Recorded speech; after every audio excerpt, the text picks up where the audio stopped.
আল্লাহর নবী বলেন, উম্মত শোনো, গোটা পৃথিবী যদি একত্রিত হয়ে সিদ্ধান্ত নেয় তোমার একটু উপকার করবে, কিছুই করতে পারবে না, তোমার কেবল সেই উপকারটাই হবে যেটা আল্লাহ তোমার জন্য তাকদীরে আসমান জমিন সৃষ্টির 50,000 বছর আগে লিখে রেখেছে। ওয়ালা বিজতামাউ আলা আন ইয়াদুররুকা বিশাইইন কাদ কাতাবাহু লাম ইয়াদুররুকা ইল্লা বিশাইইন কাদ কাতাবাহু আল্লাহু আলাইকা। সবাই মিলে যদি এটাও সিদ্ধান্ত নেয় তোমার একটি ক্ষতি করবে, বিপদে ফেলবে, মুসিবতে ফেলবে, আল্লাহর নবী বলেন কোনো মুসিবত তোমার আসবে না, আসবে কেবল সেই মুসিবতটাই যেটা আল্লাহ তোমার জন্য তাকদীরে লিখে রেখেছেন। রুফিআতিল আকলাম ওয়া জাফফাতিস সুহুফ। নবীজি বলেন এই কথার পরে তাকদীরে, যেমন এইখানে হিলফুল ফুজুল যুব সংগঠন নাগরাপাড়া ফইটাদি, এরপরে আর লেখা নাই, আসেনি, এরপরে নিচে দিয়ে আর কিছু, এখানে এসে লেখা, এটা কি হয়েছে, শেষ হয়েছে। আল্লাহ তাআলা, রসুল বলেন তাকদীরের লেখা এই গোটা আল্লাহর সৃষ্টি, আল্লাহ ব্যতীত যত সাই সব কিছুর তাকদীর আছে। বুঝেন নাই কথা? এটা আল্লাহ ব্যতীত যত কিছু সব কিছুর কি আছে? এই গাছ মাছ, আকাশ জমিন, হ্যাঁ, এই মশা মাছি পিঁপড়া যা কিছু আছে আল্লাহ সৃষ্টি, নদী সাগর সব কিছুর কি আছে? তাকদীর আছে। এই নদীতে কতদিন জোয়ার আসবে এটা লেখা আছে, কতদিন ভাটা আসবে এটা লেখা আছে। তাকদীর শুধু মানুষের না, তাকদীর মা সেওয়াল্লাহ, আল্লাহকে বাদ দিয়ে যা সব কিছুর তাকদীর আছে। ও পিঁপড়ারও তাকদীর আছে। এবার আমার থেকে বাচ্চা গেছে গায়ে, এবার টিপ দিয়ে মেরে গেছে, ঠিক কিনা বলেন না? হ্যাঁ, মশা আমারে কামড়াইয়া গেছে, আমি পারছি না ধরতে, দেবটা মেরে গেছে। এই তাকদীর লেখা আছে, ফয়সালা আছে। তো এই কথার পরে যে মাখলুক তোমার কোনো উপকারও করতে পারবে না, মাখলুক তোমার কোনো ক্ষতিও করতে পারবে না, এই কথা লেখার পর আল্লাহ তাআলা তকদির লেখার যেই কলম এটা উঠাইয়া ফেলছে, তকদির লেখার যে কালি এগুলো ফেলাই ফেলছে, মানে এরপরে আর কথা নাই। এই কথার উপরে তকদির শেষ হয়েছে যে মাখলুক কিছুই করে না, হাও না নাও না, পক্ষেও না বিপক্ষেও না, যা করে কে করে? আল্লাহ। আল্লাহ আল্লাহ করে, আল্লাহ। বলে তো ডাক্তারে চিকিৎসা করলে রুগী ভালো হয়, এই ডাক্তারে চিকিৎসা করলে রুগী মারাও যায়। যে হাসপাতালে রুগী সুস্থ হইয়া বাড়ি যায়, এই হাসপাতাল থেকে রুগী মইরা অ্যাম্বুলেন্সও, ঠিক কিনা বলেন? তাহলে বুঝা গেল মাখলুক থেকে। কার থেকে? এই সহজ কথা বললাম, তাওহীদ। এটা রিসালাত কি?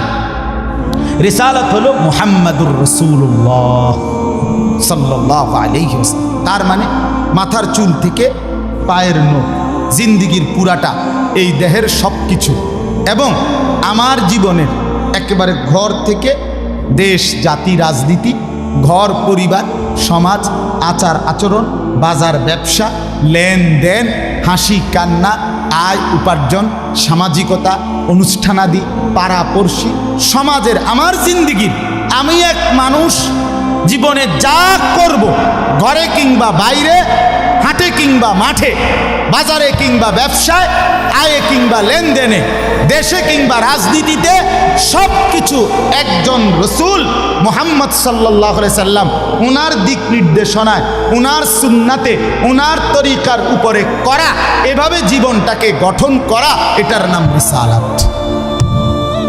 এটার নাম রিসালাত। কোনোভাবেই বাপ এই কথা বলার কোনো সুযোগ নাই, ইসলামকে কোনো একটা জায়গার মধ্যে সীমাবদ্ধ করার কোনো অনুমতি নাই। এটা ঈমান থাকবে না, ঈমান থাকবে। সোজা কথা, হুজুর এর দূর পর্যন্ত কইতে পারবেন, এর বেশি যাইবেন না, না, এই কথা বলার সুযোগ নেই। এটা কুফরি, কুফরি। ইসলামকে রাজনীতিতে টাইনে আইনেন না, ইসলামকে এলাকার টাইনে আইনেন না, ইসলামকে বাজারে টাইনে আইনেন না, ইসলামকে হাটে টাইনে আইনেন না, ইসলামকে ওইখানে না না। এটা যদি আপনি বিশ্বাস করে কন, এটা যদি আপনার কলজার থেকে কইয়া থাকেন, আপনার ঈমান নেই। কথা বুঝেন না? সাবধান। হ্যাঁ, অপ্রিয় হইতে পারে কোনোটা, কোনোটা আপনার অপছন্দ হইতে পারে, কোনোটা আপনার গায়ে লাগতে পারে, কোনোটা আপনার নেগেটিভ হইতে পারে, কিন্তু এর মানে ইসলাম, আল্লাহর কোরআন, শরীয়তের বিধান, রাসূলুল্লাহর সুন্নাহ, জিন্দেগি আপন ধারায় চলতে দিতে হবে। আল্লাহ আমাদেরকে বুঝ দান করে। কোনো কিছুতে এই দাড়ি রাসূলুল্লাহ সাল্লাল্লাহু আলাইহি সাল্লামের বিধান কিনা? কথা বলেন না, বিধান কিনা? আপনি এটাকে তুচ্ছ তাচ্ছিল্য করলে হবে। আপনি এটাকে অবজ্ঞা করলে, হ্যাঁ হুজুর আর ওয়াজ নাই, ঘুরে ফিরে কেবল দাড়ির কথা বলতেছেন, আর কোনো আছে, এটাও একটা ওয়াজ, আপনি এটাও শুনেন, এরপর একটিও শুনেন, অসুবিধা কি? আরও কম আপনি থাকলে তো আমি আরও কম, অসুবিধা কি? কথা বুঝেন নাই? আমি এই কথাটা আপনি এটা কি বুঝাইতে চাইলেন? এটা কি বলতে চাইলেন?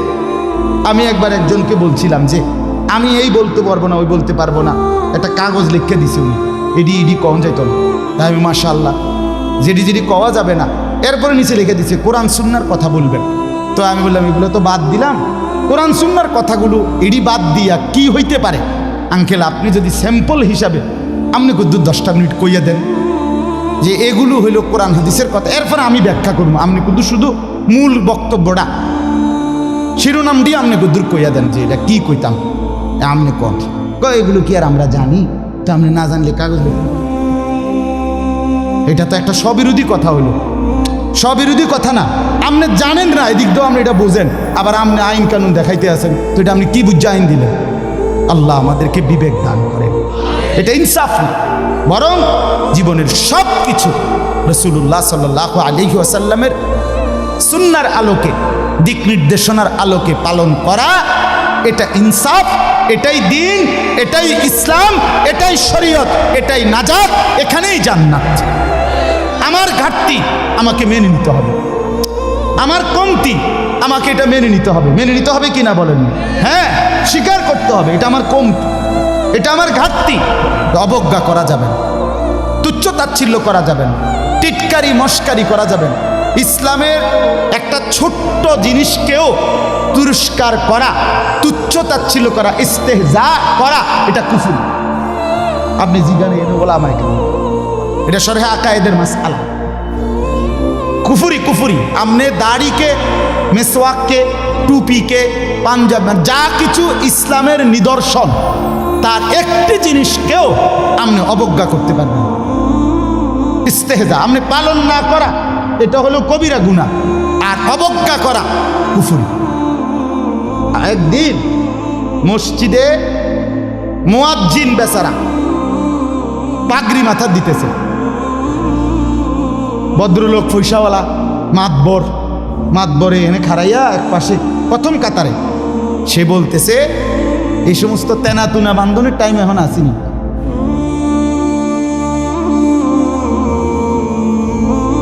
বুঝছেন? হে প্রথম কাতারে পয়সা ওরা টাইলসের টিয়া দিছে, বুঝেন না কথাটা? মসজিদে টাইলসের টিয়া দিছে, ওটাই তো মসজিদে তো উনি টাইলস না দিলে আমরা নামাজ পড়লাম বলে কেমনি? বাপরে বাপ, আপনি এটা কি বলবেন? কাকে তিরস্কার করলেন? আমার এই দুই চোখে আমি দেখছি, এই চোখে ভদ্রলোক কোটি কোটি টাকার মালিক, প্রাইভেট ব্যাংকের ভাইস চেয়ারম্যান, উনি জানাজা পড়ছে। জানাজার আগে ইমাম সাহেব, স্থানীয় একজন ইমাম সাহেব কবরের আযাবের দুইটা কথা কইছে। ওই উনি একটু 4-5 মিনিট বলাতে 2-4 নেতা বক্তব্য দিতে পারে না, হইতে পারে না যে জানাজার আগে দিয়ে যে কুদুর কথা কয়। কথা বুঝছেন কি? এটা কোনোভাবেই সুন্নত না, সুন্নত কোনো তরিকা না, কেমনে চালু হয়ে গেছে। যাই হোক, তো ওই ইমাম সাহেব কবরের আযাবের কথাটা বলাতে হতে পারে 2-4 নেতার বক্তব্য দিতে কি হয়েছে, একটু সময় হয়েছে না বা পারছে না দিতে। এই জায়গাটা নইলে আরো 2 কুদুর কথা করতো, ওই ভুল উচ্চারণে কইতো আরে কুল্লু নাপছিন যা একাতুল মউত। আপনি এতটি জানাজা পড়েন, আপনি কুদুর এই লাইনটাও ঠিক করতে পারলেন না। এই কথাটা কমপক্ষে ঠিক করতেন যে আমি যেহেতু প্রায় জানাজা পড়ন লাগে, হ্যাঁ এটা তো কুদুর ঠিক করি না, এইটাও করতে পারলেন। তো যাই হোক, উনি ডাইকা ইমাম সাহেবকে বলতেছে, আমি নিজে দেখছি, উনি ডাইকা বলতেছে হুজুর কবরের আযাবের মিথ্যা ভয় দেখিয়ে লোকদেরকে আর কতদিন বোকা বানিয়ে রাখবে? মুসলমানের বাচ্চা জানাজা পড়ছে, অহংকার করে গেলেন দুনিয়াতে আর কি। এরপরে মরতেন না, আপনি মরতেন না, আপনি কবরে যাইতেন না শেষ পর্যন্ত না, ফেরেশতা আপনারে দেখবে না কবরে। আল্লাহ আমাদেরকে বুঝতাম। আমার বাপ, আমি দিল থেকে বলতেছি, অন্তর থেকে পুরা দিন রাসূলুল্লাহ সাল্লাল্লাহু আলাইহি সাল্লামের সুন্নাতকে, নবীজির কোনো তরিকাকে, কোনো কথাকে আপনি প্রথম ধাক্কায় ফেলে দিবেন না। কথা রুচিন কিনা বলেন, মাথা নোয়ায় ফেলবেন, নত নিজেকে ছোট করেন, এরপরে ভাবেন আমার এই ত্রুটির সমাধান কি করতে পারি। ঠিক কিনা বলেন না? আল্লাহর কাছে বলেন, মাওলা আমি যে এই কারণে পারতেছি না, আপনি তৌফিক দেন, আপনি সুযোগ দেন, আপনি ব্যবস্থা করেন। আল্লাহ চাইলে ব্যবস্থা করেন। তাহলে রিসালাত। 3 নাম্বার হলো আখিরাত। 3 নাম্বার হলো কি? আখিরাত মানে জীবনের সব কিছুকে, আখিরাতকে মাথায় নিয়ে আমাকে মরতে হবে। কবর, হাসর, মিজান, ফুলসিরাত, আমার হিসাব, আমার আমলনামা, ফুলসিরাত পার, জান্নাত কিংবা জাহান্নাম, এইটাকে মাথায় রেখেই আমার হাঁটা চলা, আয় উপার্জন, স্ত্রী সন্তান, সংসার, আমার চলা ফেরা, আচার অনুষ্ঠান, বাজার ব্যবসা, লেনদেন, মানে কোনো কিছু করতে গিয়ে আমার যেন আখিরাত ক্ষতিগ্রস্ত না। ওয়া ইন্না দারাল আখিরাতা লাহিয়াল হায়াওয়ান। আল্লাহ বলছে বান্দা ওই আখিরাতটাই হলো বেঁচে থাকা।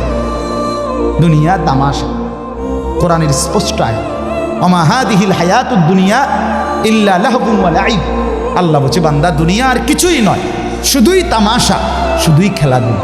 অতএব দয়া করে, আমার সময় নাই, আমি আর বাড়াতে পারছি না, কিন্তু এই কথাটাই আপনাদেরকে বুঝাইতে চাই, আমার সব কিছুর মধ্যে আখিরাতকে সাথে নিয়ে, সামনে নিয়ে যদি জীবন চালাই, আল্লাহর কসম দুনিয়ার সব প্রয়োজন পূরণ হবে, আখিরাতের জান্নাতও মিলে যাবে।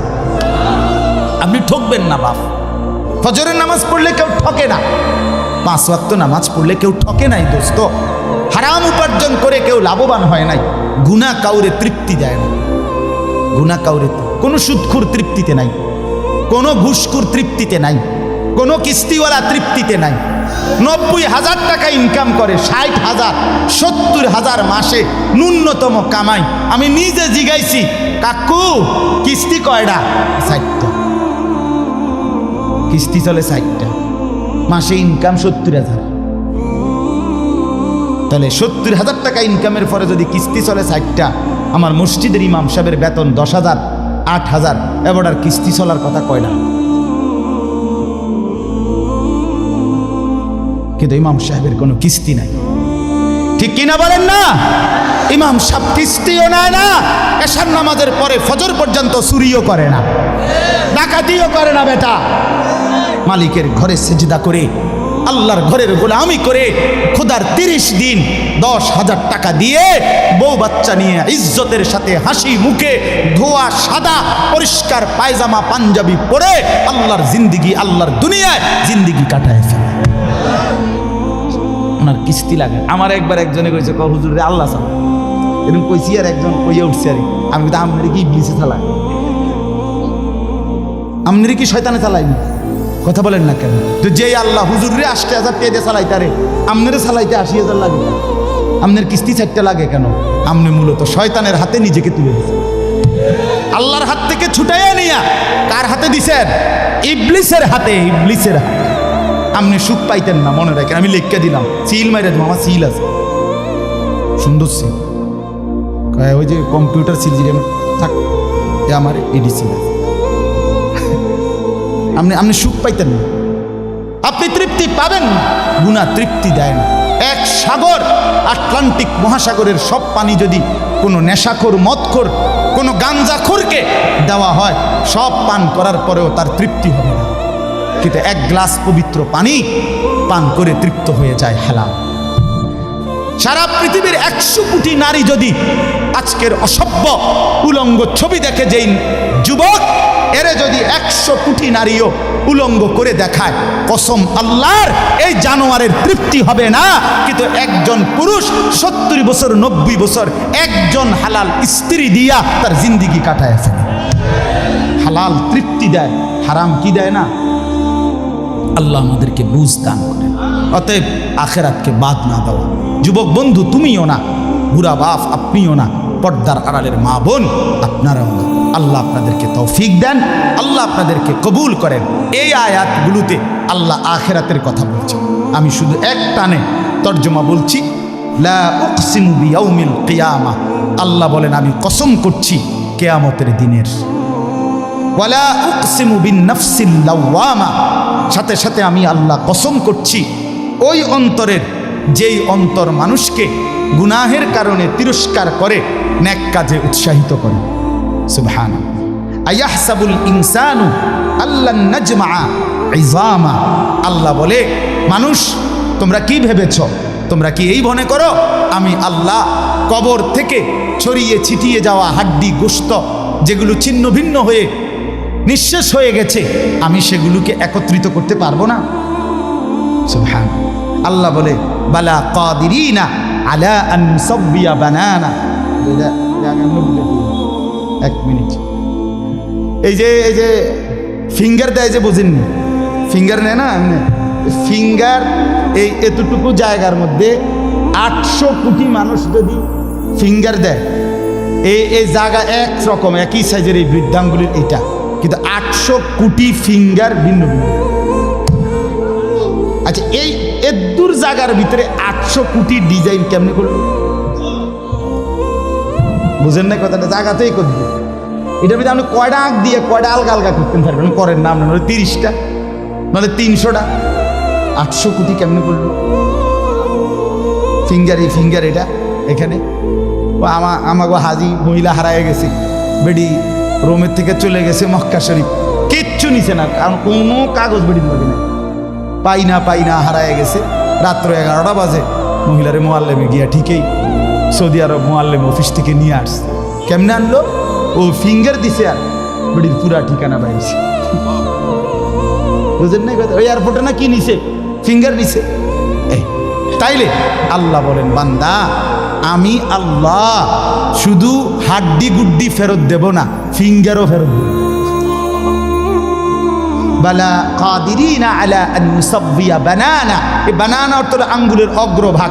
আঙ্গুলের অগ্রভাগে যেই দাগগুলো ছিল, ঠিক যারটা যেটা ছিল দুনিয়াতে থাকাকালীন, কিয়ামতের ময়দানে উঠাইবার সময় ওই ফিঙ্গার মিলাইয়া যদি এখানে ফিঙ্গার দিয়ে রাখো, হাসরের মাঠে ফিঙ্গার দিল, এক ফিঙ্গার আসবে।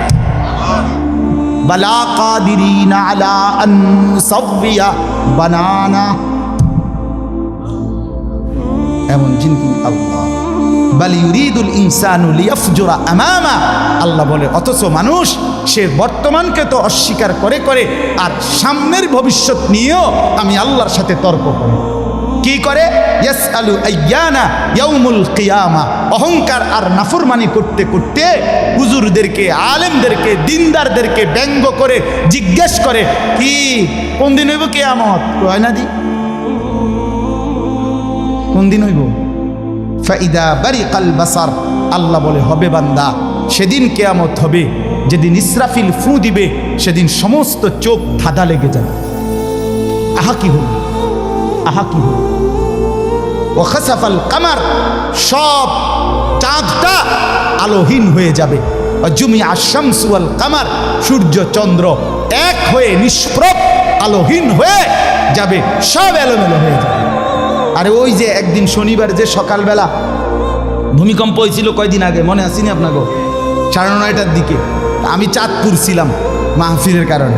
কুমিল্লা ক্যান্টনমেন্ট তো আমার বাসা, তো ওইখানে এক ব্যবসায়ী ক্যান্টনমেন্টের গুমতি টাওয়ার, বড় টাওয়ার, ব্যবসায়ী আমারে ফোন দিতে, হুজুর হুজুর হুজুর হুজুর দোয়া করেন দোয়া করেন। কি হয়েছে? আমরা সব ব্যবসায়ী বাইরে গেছি। কি হয়েছে ভাই? কয় এখানে আমরা আপনার ভূমিকম্প হয়েছে, সব বাইরে হয়ে গেছে। আমি বললাম না ভাই, দোয়া করে আমার কোনো লাভ নাই, কারণ আমার এনো লড়ে কে কারে দোয়া করে, আমার এনো তো কি হইতেছে, লড়ছে তো আমি আপনার কি দোয়া করতাম? আমি তো দৌড়ের উপরে আছি। ঠিক কি না বলেন না কেন? হ্যাঁ, আল্লাহ বলেন কিয়ামতের ইসরাফিলের ফু দিলে জমিনের ভূমিকম্প এমন সব নড়বে একসাথে। অজুমি আশ-শামসু ওয়াল কামার ইয়াকুলুল ইনসানু ইয়াউমাইদিন আইনাল মাফার।